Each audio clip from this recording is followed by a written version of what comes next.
El amanecer ya no tenía color. Era una simple mancha gris que se filtraba por las grietas de la barricada. Una promesa vacía de un día que sería idéntico al anterior. El silencio era su única compañía. Un manto pesado y denso, roto solo por el latido de su propio corazón y el silbido del viento entre los esqueletos de los edificios. Cada músculo protestaba al moverse, no por el esfuerzo, sino por la absoluta falta de propósito. Abrir una lata, beber el agua purificada con un sabor químico, revisar las defensas, eran los rituales de una existencia reducida a su mínima expresión. Sobrevivir. La palabra resonaba en el vacío de su mente, pero la pregunta siempre era la misma. ¿Para qué? Afuera, la ciudad era un cementerio de recuerdos. El asfalto reventado, los coches oxidados como costillas de bestias prehistóricas y un polvo perpetuo que cubría cada superficie, ahogando el pasado. A veces, en la lejanía, un grito inhumano rasgaba el aire, un recordatorio de las cosas que acechaban en las sombras, pero ya no sentía miedo, solo un cansancio profundo, una indiferencia helada que se había instalado en sus huesos. El verdadero monstruo no hacía ruido, vivía dentro, alimentándose de la esperanza, susurrando que cada nuevo amanecer era solo una forma más lenta de morir. Se movía por las ruinas de una biblioteca, donde los libros, esparcidos y cubiertos de polvo, eran lápidas de historias que ya nadie leería. Cada paso era pesado, cada respiración un esfuerzo consciente contra la apatía que amenazaba con paralizarlo. Mientras recogía un par de latas de un estante volcado, un sonido casi imperceptible le hizo detenerse. No era el viento, no era el crujido del metal fatigado, ni el corretear de alguna alimaña. Era un golpe. Rítmico, suave, insistente. Provenía del suelo, justo debajo de sus pies, desde el otro lado de una trampilla de acero que llevaba años sellada por los escombros. Alguien, o algo, estaba llamando desde la oscuridad. El corazón le dio un vuelco, un músculo atrofiado que recordaba de pronto cómo sentir. El instinto, oxidado por meses de inacción, le gritó que se alejara, que ignorara el sonido. Era una trampa. Siempre era una trampa en este mundo. Pero el golpe se repitió, débil pero tenaz. No tenía la furia de las criaturas, ni la desesperación de los moribundos. Era una llamada, una pregunta lanzada a la oscuridad. Por primera vez en mucho tiempo, la curiosidad luchó contra el pesado manto de la indiferencia. Se arrodilló, apartando con esfuerzo los libros y los trozos de estantería que cubrían la trampilla. El metal gemía bajo sus manos, frío y cubierto de una gruesa capa de polvo. Cada movimiento era una negociación con la parte de sí mismo que le suplicaba que se detuviera, que volviera a la seguridad de su vacío. Cuando finalmente logró despejar la superficie, el golpeteo cesó. El silencio que siguió fue más profundo, más expectante que el de antes. Contuvo la respiración, pegando la oreja al acero. Nada. Quizás solo había sido el eco de su propia soledad. Con un último empujón de frustración y un resquicio de algo que no se atrevía a llamar esperanza, tiró del pesado anillo de hierro. La trampilla se dio con un chirrido agónico, abriendo una boca de oscuridad que olía a tierra húmeda y a tiempo estancado. Encendió su linterna, y el haz de luz temblorosa cortó las tinieblas, revelando unos toscos escalones que descendían hacia un pequeño sótano. Y allí, acurrucada en un rincón, una figura diminuta. No era un monstruo, no era una trampa. Eran unos ojos inmensos y asustados que le devolvían la mirada desde el rostro sucio de una niña. No tendría más de 6 o 7 años. Abrazaba sus rodillas, temblando, pero en su mirada no había solo miedo. Había una determinación que él había perdido hacía mucho tiempo. El aire se le quedó atrapado en los pulmones. El mundo, que había sido una paleta de grises y silencios, pareció recuperar el color en un instante violento y abrumador. El monstruo que vivía dentro de él, el que se alimentaba de su desesperanza, siseó y retrocedió ante aquella visión. Aquella pequeña llama de vida en medio de la nada era más aterradora que cualquier criatura de la noche, porque le exigía algo. Le exigía volver a ser humano. Lentamente, para no asustarla, bajó los escalones. El haz de luz bailaba en las paredes húmedas. La niña no se movió, solo siguió cada uno de sus gestos con una intensidad que lo desarmaba. Él se detuvo a unos pasos, sin saber qué decir, sin saber si aún recordaba cómo formar palabras que no fueran maldiciones susurradas al vacío. Entonces, la niña extendió una mano temblorosa. No pedía nada. Ofrecía. En su palma abierta había una pequeña piedra lisa, pulida por el roce de sus dedos. Un tesoro en un mundo sin valor. Él la miró la piedra, y luego de nuevo a sus ojos. Y en ese instante, el propósito que había estado buscando, la respuesta a la pregunta de ¿para qué sobrevivir?, le golpeó con la fuerza de una revelación. Ya no se trataba de su propia supervivencia, se trataba de la de ella. Y mientras sus dedos rozaban los de la niña, para aceptar la pequeña piedra, supo que acababa de encontrar una razón para luchar. Pero también comprendió que ahora tenía algo que perder, algo infinitamente más valioso que su propia vida. La piedra en su mano pesaba más que el mundo entero. Era lisa, insignificante, y sin embargo, anclaba su alma errante a la tierra. Sacó a la niña del sótano con un cuidado que creía haber olvidado, sus movimientos lentos, deliberados, como si manejara el objeto más frágil del universo. Ella no hablaba, pero sus ojos lo seguían todo, registrando cada gesto, cada respiración contenida.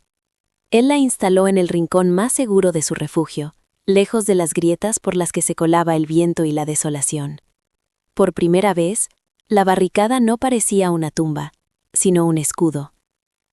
Los días grises dejaron de ser un ciclo de repetición vacía, se convirtieron en una misión. El ritual matutino ya no era para él, era para ella. El agua purificada, antes un trámite insípido, ahora la probaba primero para asegurarse de que no fuera demasiado amarga. Las latas de comida eran examinadas con un nuevo criterio. Buscaba frutas, cualquier cosa que no fuera la pasta de nutrientes genérica con la que él había subsistido. Cada salida al exterior era una operación calculada, un ballet de sigilo y eficiencia. El miedo, aquel viejo conocido que la indiferencia había desterrado, regresó con una fuerza abrumadora. No era el miedo a morir, sino el pánico a dejarla sola. Cada crujido, cada sombra danzante, era una amenaza directa a ese pequeño universo que ahora giraba en torno a una niña sin nombre. Una tarde, mientras reforzaba una de las ventanas con los restos de una estantería, ella se acercó y le tocó el brazo. Él se detuvo, el martillo a medio levantar. Ella señaló un libro ilustrado que había quedado medio sepultado bajo los escombros. La portada estaba rota, pero mostraba la imagen de un pájaro azul en pleno vuelo. Él lo recogió, limpió el polvo con la manga de su chaqueta y se sentó a su lado. Pasaron las páginas en silencio, un acto de normalidad tan profundo en medio de aquel infierno que resultaba casi doloroso. Él no leía las palabras, le describía los dibujos, inventando historias de cielos despejados y bosques verdes, recuerdos de un mundo que ella nunca había conocido. Y entonces, ella sonrió. Una sonrisa pequeña, tímida, pero que iluminó la penumbra del refugio como un sol repentino. En ese instante, supo que no solo estaba construyendo un fuerte, estaba reconstruyendo un hogar.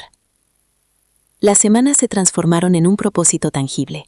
Le enseñó a purificar agua, a reconocer el sonido de las criaturas a lo lejos, a moverse sin hacer ruido. Pero también le enseñó a jugar al veo-veo con las formas de las manchas en la pared y a hacer figuras con trozos de alambre. Un día la encontró dibujando en el suelo polvoriento con una piedra afilada. Había trazado dos figuras torpes, una grande y una pequeña, y estaban cogidas de la mano. Él se arrodilló a su lado, y por primera vez desde que todo había terminado, sintió una lágrima caliente trazar un surco limpio en la mugre de su mejilla. Ya no era un superviviente, era un guardián. Aquella noche, mientras ella dormía envuelta en una vieja manta, él vigilaba desde la ventana. El mundo exterior seguía siendo un monstruo, pero el que habitaba en su interior había sido vencido. La desesperanza había sido reemplazada por una feroz determinación. Se sentía más fuerte, más vivo que nunca. La pequeña piedra que ella le dio seguía en su bolsillo, un recordatorio constante de su pacto silencioso. Todo estaba en calma, una calma extraña, casi antinatural. Y fue entonces cuando lo oyó. No era el gemido del viento ni el gruñido de una bestia. Era un sonido melódico, débil pero inconfundible, que flotaba en el aire nocturno. Alguien, en algún lugar cercano, estaba silbando una canción. El silbido se coló por las defensas como un fantasma, una melodía frágil y errante que desafiaba la tiranía del silencio. Su primer instinto fue apagar la linterna, agarrar a la niña y esconderla, protegerla de aquella anomalía, de aquella promesa que sin duda era una trampa. Pero al mirar su rostro dormido, sereno bajo la luz de la luna que se filtraba por una rendija, comprendió que esconderse ya no era una opción. La había enseñado a sobrevivir, pero no podía enseñarle a vivir en una jaula. Aquel silbido, fuera lo que fuese, era una pregunta lanzada al mundo, y por ella, por la posibilidad de un futuro que no fuera entre cuatro paredes, él tenía que encontrar la respuesta. El amanecer siguiente no fue gris. Una tímida veta anaranjada se abrió paso en el horizonte mientras se preparaban. No hubo palabras, solo un entendimiento mutuo. Él le ajustó una pequeña mochila improvisada y ella le apretó la mano, su pequeña piedra lisa guardada en el bolsillo de él como un talismán. Salieron de la biblioteca, su santuario, y se adentraron en las calles muertas. Cada paso era una oración silenciosa. El mundo no había cambiado, seguía siendo un esqueleto de hormigón y acero. Lo que había cambiado era él. Ya no caminaba como un fantasma esperando su final, sino como un explorador en territorio enemigo, con cada sentido alerta, no por su propia vida, sino por la que caminaba a su lado. Siguieron el rastro del sonido, que aparecía y desaparecía con el viento. Los llevó a través de plazas silenciosas y avenidas atestadas de coches inmóviles, hasta el viejo parque de la ciudad. Allí, junto al esqueleto de un carrusel oxidado, encontraron la fuente de la melodía. Un anciano, sentado en un banco, con la mirada perdida en la distancia, silbaba con los ojos cerrados, una canción de un tiempo olvidado. A su lado, un pequeño huerto crecía desafiante entre las baldosas rotas, con hileras de tomates y algunas plantas que él no reconoció. El hombre no pareció sorprenderse al verlos. Simplemente dejó de silbar y les ofreció una sonrisa cansada, pero genuina. No hubo preguntas sobre de dónde venían ni cómo habían sobrevivido. Solo un gesto, invitándolos a sentarse. Los días se convirtieron en semanas en aquel pequeño oasis. El anciano les enseñó a cuidar la tierra, a leer las nubes, a encontrar agua limpia. Les habló de las estrellas, nombrando constelaciones para la niña, que escuchaba con los ojos muy abiertos. No eran una comunidad, ni una familia, solo 3 almas solitarias que habían decidido compartir un trozo de silencio y un puñado de esperanza. Él aprendió que la fuerza no residía en las barricadas más altas, sino en la raíz de una planta que se abre paso a través del cemento. La niña aprendió a reír, un sonido que llenó el vacío del parque y que, para él, era más poderoso que cualquier arma. Una tarde, mientras el sol teñía el cielo de colores que él ya creía extintos, observaba a la niña y al anciano regar el pequeño huerto. Ella le ofrecía al hombre la misma piedra lisa que una vez le había dado a él, y el anciano la aceptaba con una reverencia solemne, como si fuera el mayor de los tesoros.